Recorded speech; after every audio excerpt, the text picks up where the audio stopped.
Thank you, Millie. Living the life you are worthy of. I don't know about you, but that's why I came to Unity. Living the life I am worthy of. And I really love when synchronicity just works so well when I get out of the way. I've been wanting to do this talk probably for a couple of years, and it just never felt like the right time. And probably about 2 months ago, I was like, oh, okay, we'll do it today. And it's really interesting because of where I am in my own life and what's happening in my head. So I'm going to let you in. I'm going to open it up a little bit and let you in. One of the things that brought me to Unity in the first place was the negative self-talk that I was just steeped in. I lived in New York City, and for me, I always felt like I was barely surviving. And my life was very, very small. It was a very small life. And someone talked about Unity, and I came into Unity, and it was like, what? I can choose what thoughts I have? That was like a mind-blowing awakening. The second one was, you mean my thoughts are not me? What? That was just like, how is that even possible? And that was my awakening. That was when I realized that I could control those thoughts. I did the denials and affirmations, which is one of the first tools that we learn when we come into Unity. Right? We deny the beliefs, those thoughts that no longer are working for us, and we affirm our truth. And then I got into prayer and meditation. And of course, being the beings that we are, we think, got it, done. Yeah. And then life keeps happening, and you're like, wait a minute, I got this already, don't I? What I realized is that whenever I am in a place of transition, evolution, shift, transformation, the inner critic comes awake again. It's part of the process. So instead of going, oh my God, I failed and I don't get Unity. Oh my God, these are baby steps. Why don't I have this already? Know that this is just part of your evolution, that this is normal. This is normal. So today we're going to look at it in a new way. We're not going to look at it through denials and affirmations. You guys know how to do that already. But we're going to look at it from where do these things come from in the first place, right? Where do we hear those thoughts that go through, oh God, Sherrie, you are so freaking weird. Why don't you fit in, right? Where do those thoughts come from? So we're going to talk a little bit about that. And first we're going to start off with this one quote that I found that I really like. And it comes from Lisa Firestone, who wrote an article that says, your inner critic, are you letting it sabotage your relationships? This is profound, my friends.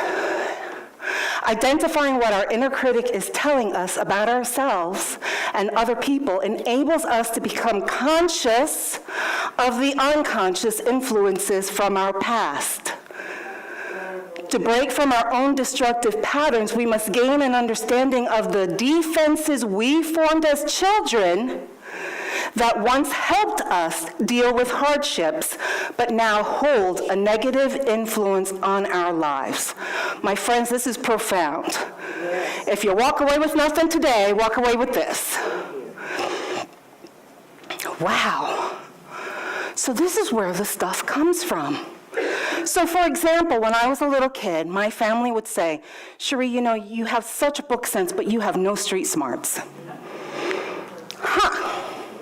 So as a little kid, what do you think I took in from that? A couple of guesses. You're dumb. Dumb, good. What else? Something's wrong with you. Something's wrong with me? Gullible. Gullible, yes. Weak, awesome. Pushover, thank you, Linda, yes. So my childhood, I was very much an introvert. I read, that's all I did. Reading was like my reason for living. I didn't have much of a social life. Well, why would I? Why would I have a social life if I have no street smarts? Okay, so that came because my parents were trying to protect me, were they not? Right? So then I become an adult. And that same thought is going through my head. How do you think it looks for me as a 20, 30-something in New York City? What does that look like? Scared, thank you. Vulnerable, thank you, yes. Lonely, trying to prove them wrong? Good. Yeah. So in New York City, once again, my life was really small. I had a very small studio apartment that cost the arm and leg because it was New York City, right? And I was constantly on hypervigilance. Do you understand what that is? Hypervigilance of just always being on the who's got it in for me. Got to be, really on top of this. So my life, once again, was pretty isolated. And I wasn't having fun because life was hard. That was my interpretation. Life is hard. But that's not true. That is not truth. But that's what I believed at that point. Just from one little critical thought that I took on as my truth and my reality. With me? Okay. So why do we do all of this work? Because we know in unity that when we have a thought, it is in direct relationship to our feelings, yes? So doing this work is about ending your suffering. What a concept. Ending your suffering. It's about releasing things from the past that no longer work for us and starting to live a full life, like Millie was saying, a purposeful life. It's about shifting from that place of fear to fabulous.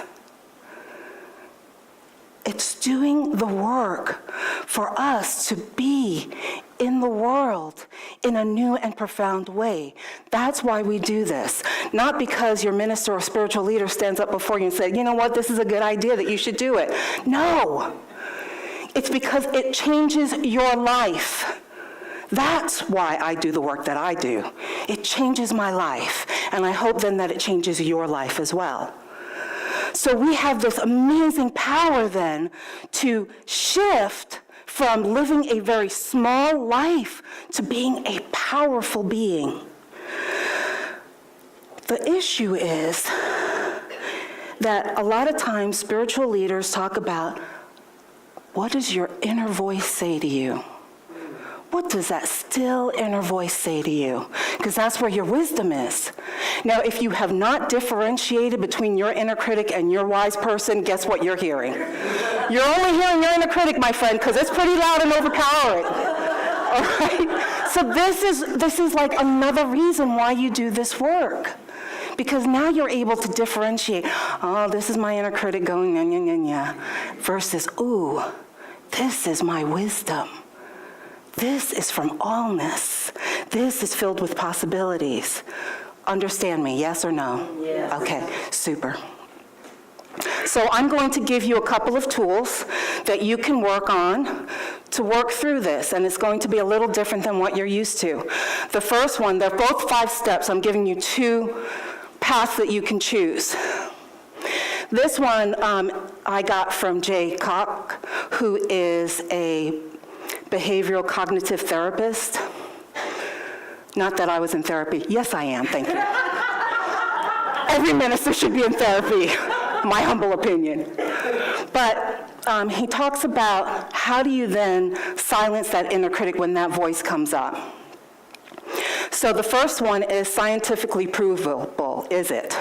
So for example, I know that something's going on when I hear things in my head that goes, oh my God, your outfit is so ugly. Why would you choose that? Why are you putting that on? You know, you don't look right in that. Oh my God, right? Then it's the hair thing that starts as well, right? We know that. So notice the first step is not, is it a rational thought? Because you and I know I can rationalize anything, and I'm sure that you can as well. So it goes here to, is it scientifically provable? So the outfit that I had on last week is the same outfit that I have on now that is making me miserable, and I think that it's ugly, right? Not truth. Is it scientifically provable? Next one, the feelings. Does it make me feel the way I want to? So if that thought that is going over and over in my head is making me feel less than, fat, ugly, all of that is not feelings that I want, correct? Okay, so that's step 2. Step 3, do I achieve my goals with this thought? Short-term or long-term? Well, if I'm ugly, am I going out? Am I going to step into my power and be the kick-ass minister that you know that I am? Heck no, right? Okay. Conflict, is it leading to internal or external conflict? Because if it is, then this is inner critic work. And lastly, is it going to cause me probable harm? Question so far? With me? Okay. And then here's my thought about it. I know that there's left and right brain people, so that's why I've given you 2 pathways.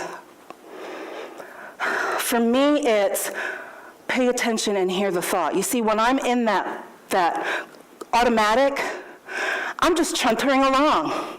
Oh my God, that is such an ugly outfit. Oh my God, what are you thinking? Oh my God, why do they even make these things? Oh my God, right? So first I have to hear that, pay attention. Oh, what is that? Oh, I'm hearing that thought. Now I need to name it.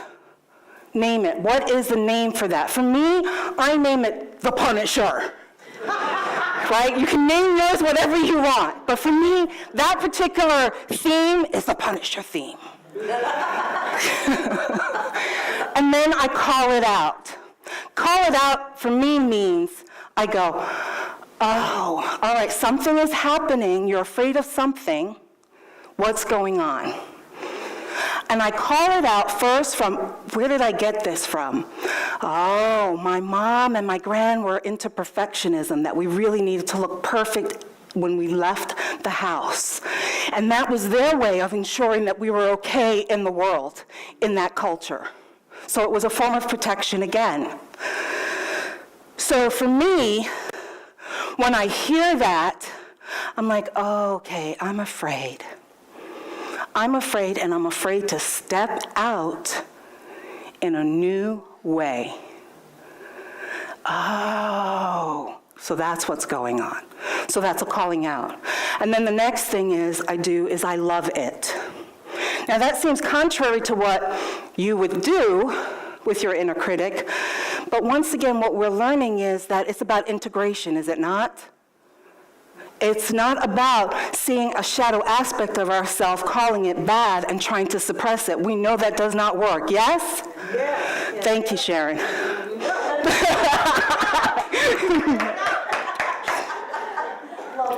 So we love it. So in this case, for me, what I do is I go, okay, thank you.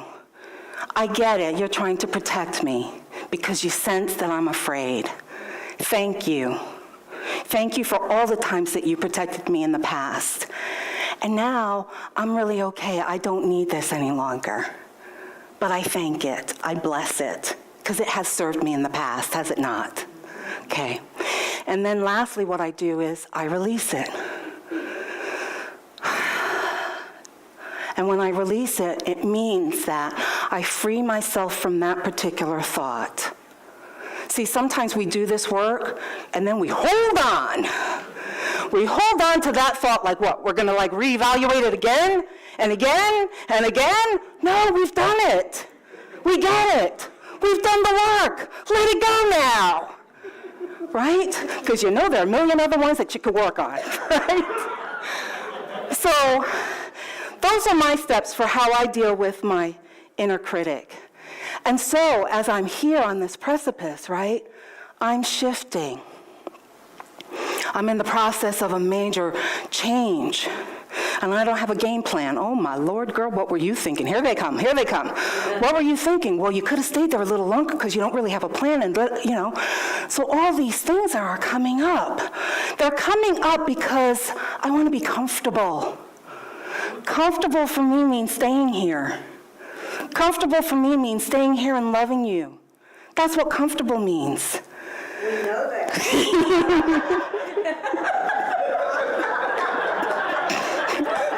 I love you. And so why wouldn't my inner voice come up and go, oh, but you could stay here and be comfortable. You love them, right? But I know for my highest shift, I need to step out in a new way. Trusting that though I don't have a plan, there's a reason for it. Knowing that this is the right and perfect time for me to do it. Knowing that I need to do self-care for myself, right? Because I've been going for 5 years straight without a break, without doing any of that kind of pausing. So it's hard, you know, but did I go the wrong way? I did. Or when I talk, Graham says, when I talk, my hands go and it goes everywhere. But I do this because I'm listening to my intuition. I am listening to that still, small voice that speaks to me, that empowers me, that guides me, that directs me. And it's usually not comfortable, my friends. So, as we are in the process of separating from each other, I invite you also to do this work as far as what are the thoughts that come up for you as I'm leaving? That rat thinks Sherrie is leaving us. You know, whatever it is, right? Right? Oh my God, we're being abandoned again. Whatever that is, because now that's where your work is, my friends. Don't judge it. Oh my God, we're being abandoned again. If that is your thought, then work with that. Where did that come from? What's it all about? Call it out, right? That's yours to do to the next step. So, I love you, and you see how human I am with my craziness, aren't you? And I get to share it all with you. So I'm going to invite Millie to come on up and prepare us for meditation. So sit back, relax, and know